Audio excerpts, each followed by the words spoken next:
strike into the crowd.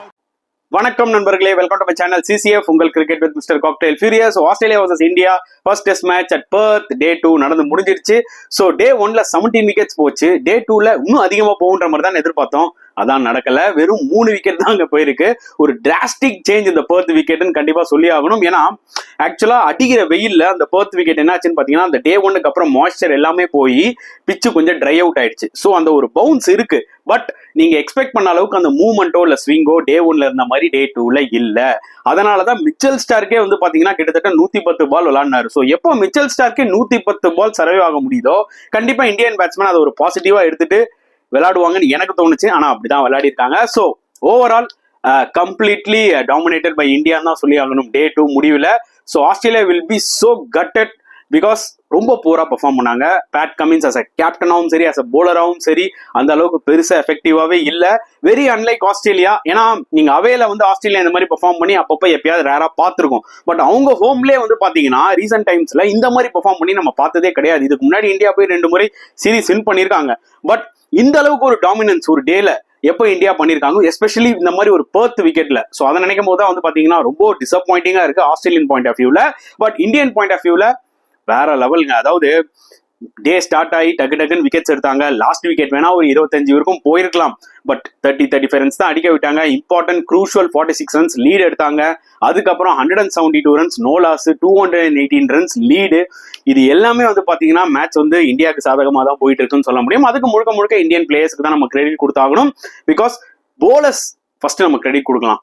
150க்கு all out ஆயிட்டு திருப்பி 104க்கு Australia all out பண்ணிருக்காங்க பாத்தீங்களா. அங்கதாங்க வந்து இந்தியாவுக்கு வந்து கேமே செட் ஆச்சு. So we have to give huge credit to Jasprit Bumrah and their bowlers and especially Jasprit Bumrah 5 wickets சான்ஸே கிடையாது. டே 1ல 4 விக்கெட்ஸ் எடுத்தாரு. அண்ட் டே 2 ஸ்டார்ட் ஆனே பாத்தீங்கன்னா ஃபர்ஸ்ட் பாலே, அதாவது அவரோட ஓவர்ல ஃபர்ஸ்ட் பாலே அலெக்ஸ் கேரி விக்கெட் எடுத்தாரு. ஏன்னா அது ரொம்ப குரூஷியலான ஒரு மூமெண்ட். பிகாஸ் அலெக்ஸ் கேரி நின்று இருந்தா டெஃபினட்டா ஒரு 20-35 ரன்ஸ் குவிக்கா ஸ்கோர் பண்ணிருப்பாரு. ஸோ அந்த ஒரு என்ன சொல்றது, இந்தியாவோட ஸ்கோர் கிட்ட ஆஸ்திரேலியா வந்திருப்பாங்க. So Alex Carey wicket was so crucial. வந்தோடனே அதை பும்ரா எடுத்தாரு.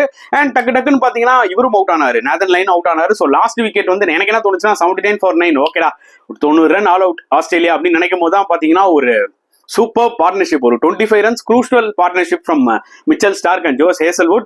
ஸ்டார்க் வந்து பாத்தீங்கன்னா தம் கட்டி விளையாடிட்டு இருந்தாரு. அவங்க 2 பேருமே சரி, ஸ்டார்க்கும் சரி ஹேசல்வுட்டும் சரி, அவங்களோட டிஃபென்ஸை பயங்கரமா ட்ரஸ்ட் பண்ணாங்கன்னு தான் சொல்ல முடியும். அண்ட் இந்தியன் போலர்ஸ் முடிஞ்சவருக்கும் பயங்கரமா போட்டாங்க. பட் ஸ்டில் அந்த லாஸ்ட் விக்கெட்டை உடைக்க முடியல. அப்புறம் அர்ஷித் ராணா வந்து பாத்தீங்கன்னா மிச்சல் ஸ்டார்க் விக்கெட் எடுத்தாரு. எனக்கு அதுவே ஒரு கன்ஃபியூஷன் ஆயிடுச்சு. ஏன்னா ஸ்டார்க் நின்று பொறுமையா விளையாடினவருக்கும் ரன்ஸும் வந்துட்டு இருந்தது. இந்தியானால விக்கெட்ஸ் பெருசா எடுக்க முடியல அந்த லாஸ்ட் விக்கெட்டை. ஏன் அவர் தூக்கி அடிக்கணும்ன்ற மாதிரி எனக்கு தோணுச்சு. பட் ஸ்டில் இந்தியா வந்து பாத்தீங்கன்னா has done a very decent job தான் சொல்ல முடியும். 46 ரன்ஸ்ன்றது ரொம்ப குரூஷியலான ஒரு லீட். நான் 60 ரன்ஸ் எடுப்பாங்கன்னு நினைச்சேன். nevertheless 46 is a very good lead இந்த ஒரு பர்டிகுலர் விக்கெட்ல. அண்ட் திரும்பி இந்தியா எப்படி பேட்டிங் விளையாட போறாங்க அதுதான் ஒரு மிகப்பெரிய கேள்விக்குறியா இருந்தது. புரியுதா உங்களுக்கு? பிகாஸ் இந்தியன் போலர்ஸ் வந்து பாத்தீங்கன்னா அவங்களோட வேலையை பார்த்து முடிச்சிட்டாங்க. இந்தியன் பேட்ஸ்மேன் ஃபர்ஸ்ட் இன்னிங்ஸ்ல எந்த அளவுக்கு திணறாங்கன்னு நம்மளுக்கு தெரியும்.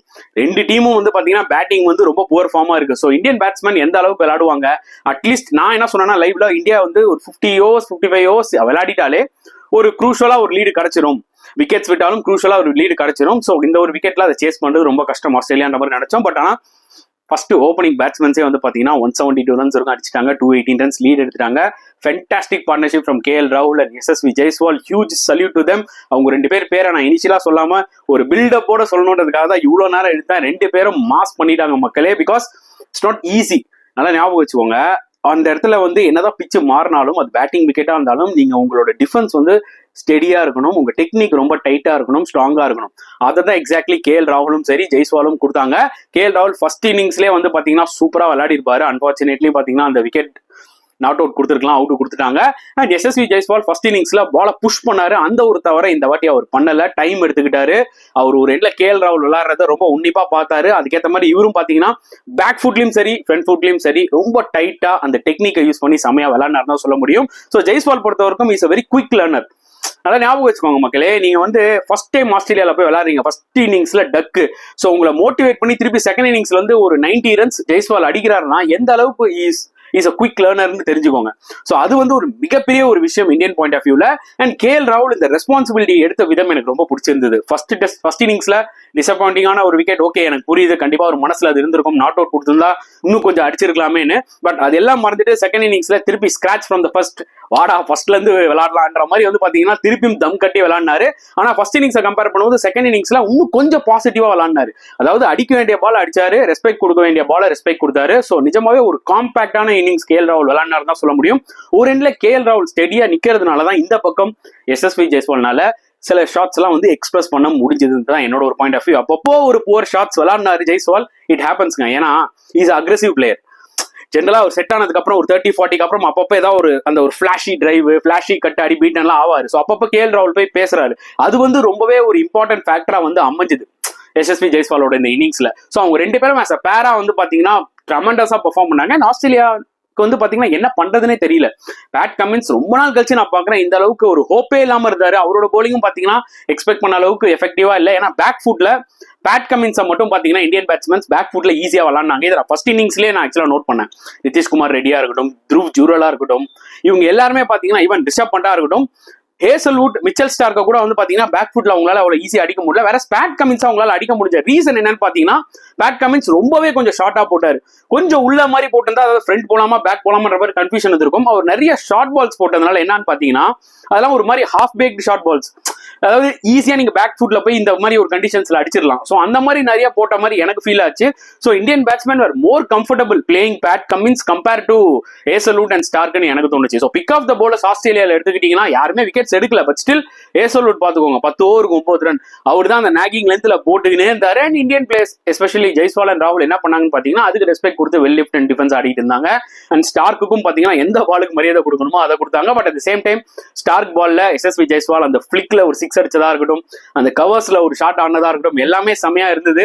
ஸோ கைண்ட் ஆஃப் லைட்டா டாமினேட் பண்ணாரு ஆக்சுவலா ஜெய்ஸ்வால் ஸ்டார்க் தான் சொல்ல முடியும். பட் அப்பப்போ ஸ்டார்க்கும் வந்து சில பீட்டன்லாம் எடுத்தாரு. அந்த ஒரு கான்டெஸ்ட் ஒரு பாயிண்ட் ஆஃப் டைம்ல வந்து பாத்தீங்கன்னா பாக்குறதுக்கே சூப்பரா இருந்துச்சு. அண்ட் நேதன் லைனும் பாத்தீங்கன்னா ஆக்சுவலா நல்லா போட்டாரு. 13 ஓவர்ஸ்க்கு ஜஸ்ட் 26 ரன்ஸ் தான் கொடுத்தாரு. ஆனா ரெண்டு இந்தியன் பேட்ஸ்மேனுமே were looking so comfortable against Nathan Lyon. ஒரே ஒரு பால் ஏறி போய் 6 விட்டாரு ஜெய்ஸ்வால். அப்பார்ட் ஃப்ரம் தட் வந்து பாத்தீங்கன்னா ஈஸியா விளையாடிட்டாங்க. அந்த அளவுக்கு பெரிய த்ரெட் இல்ல நேதன் லைன் இந்த ஒரு பர்டிகுலர் விக்கெட்ல. ஏன்னா கேஎல் ராகுல் பாத்தீங்கன்னா நேதன் லைனை ஃப்ரண்ட்ல வந்து டிஃபென்ஸ் ஆடுறதா இருக்கட்டும், பேக் ஃபுட்ல போய் இப்படி பாயிண்ட்ல சிங்கிள்ஸ் ஆடுறதா இருக்கட்டும், இல்ல இப்படி ஃபிளிக்ல சிங்கிள்ஸ் ஆடுறதா இருக்கட்டும், ரொம்ப கம்ஃபர்டபுளா ஆடினாங்க ரெண்டு பேட்ஸ்மேனுமே.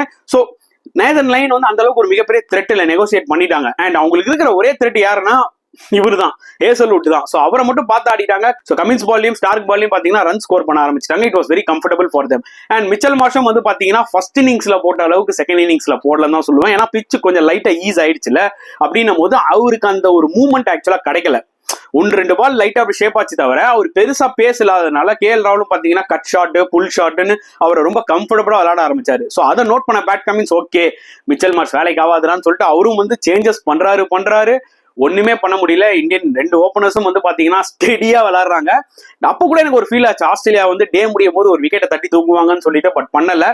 ஆஸ்திரேலியாக்கு சில ஹாஃப் சான்சஸ் கிடைச்சது. அந்த ரன் அவுட் ஆஃப் கேஎல் ராகுல், ஸ்டீவ் ஸ்மித் டைரக்ட் ஹிட் அடிச்சிருந்தாருன்னா பாத்தீங்கன்னா கேஎல் ராகுல் அவுட் ஆயிருப்பாரு.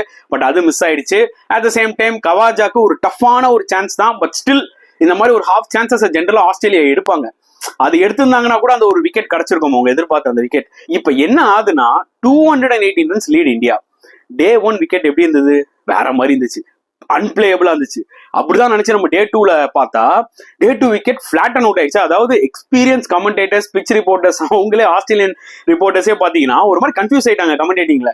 மார்க் நிக்கலஸ்க்கு கன்ஃபியூஷன் ஆகுது, மேத்யூ ஹேடனும் மண்டைய சுரிறாரு, என்னயா சடனா இப்படி விக்கெட் ஆயிடுச்சு. ஸோ அவங்களுக்கே விக்கெட்டை ஜட்ஜ் பண்ண முடியலன்னா பாத்துக்கோங்க நம்ம நிலைமையை.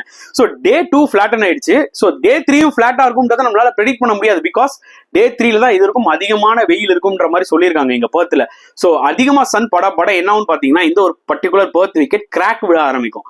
கிராக் விட ஆரம்பிச்ச உடனே அந்த அன்இவன் பவுன்ஸ் ஆக்சுவலா இன்னைக்கே பாத்தீங்கன்னா லாஸ்ட் செஷன்ல சில பால்லாம் லோ கெப்ட் ஆச்சு. கேஎல் ராகுல் 2-3 பால் லோ கெப்ட் ஆச்சு. அவர் விளையாடி இருப்பாரு பாருங்க. ஈவன் ஜெய்ஸ்வாலுக்குமே அதே மாதிரி சில டைம்ஸ்ல பால் ஸ்லிப்புக்கும் சரியா எடுத்துட்டு போக மாட்டேங்குது. திடீர்னு சில பாலுங்க அப்படி பகுல் மாதிரி ஏறும். சோ இன்கன்சிஸ்டன்டா இருக்கும் பவுன்ஸ் கிராக் விட ஆரம்பிச்சிச்சுன்னா.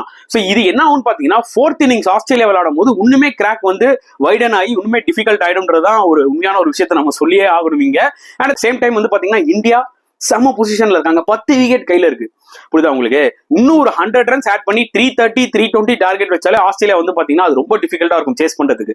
சோ இந்தியா என்ன பண்ணுவாங்கன்னா இந்த பர்டிகுலர் மேட்ச் ஆஸ்திரேலியா கிட்ட இருந்து டோட்டலா அவங்க கையில இருந்து எடுத்துடணும் தான் அவங்க பிளான் பண்ணணும்னு நான் சொல்லுவேன். அவங்களும் அதான் பிளான் பண்ணுவாங்க. பிகாஸ் சின்ன கேப் கொடுத்தீங்கன்னா ஆஸ்திரேலியா உள்ள பூந்துருவாங்க, உங்களுக்கே நல்லா தெரியும். சோ அந்த வகையில வந்து பாத்தீங்கன்னா டெஃபினட்டா இந்தியா வந்து நாளைக்கு ஒரு 60-70 ஓவர்ஸ் ஆட பார்ப்பாங்க. ஏன்னா நீங்க ஆட்டோமேட்டிக்கா 60-70 ஓவர்ஸ் ஆட்டிங்கன்னா 180-190 ரன்ஸ் அடிப்பீங்க.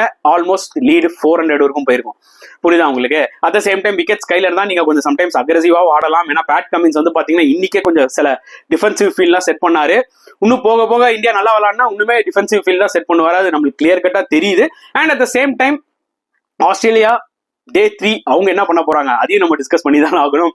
ஸோ அவங்க வந்து பாத்தீங்கன்னா they will try to give full 100%. எல்லாருமே ஃபீல்டர்ஸா இருக்கட்டும், போலர்ஸா இருக்கட்டும், எல்லாருமே அவங்களோட ஃபுல் 100% தான் கொடுத்து ஆகணும் Day 3ல. இல்லைன்னா ரொம்ப ரொம்ப கஷ்டம். ஆல்ரெடி இந்த பர்டிகுலர் டெஸ்ட் மேட்ச் பாதி ஆஸ்திரேலியா கையை விட்டு போயிடுச்சுன்னு தான் நான் சொல்லுவேன். மீதி பாதி நான் ஏன் வந்து இன்னுமே வந்து ஆஸ்திரேலியால கம்பேக் கொடுக்க முடியும்னு சொல்றேன்னா, ஒன்னு ஜென்ரலா ஆஸ்திரேலியா வந்து ஒரு நல்ல ஃபைட்டிங் டீம், என்னைக்குமே அவங்கள குறைச்சி எடை போட்டுறக்கூடாது. சடனா உள்ள வந்து பாத்தீங்கன்னா ஃபர்ஸ்ட் செஷன்ல வந்து ஒரு 80 ரன்னுக்கு 10 விக்கெட் கூட எடுப்பாங்க. அந்த மாதிரி இருக்கிற ஒரு திறமை உள்ள போலர்ஸ் தான் அவங்க கிட்ட இருக்காங்க, அதுல எந்த டவுட்டுமே கிடையாது.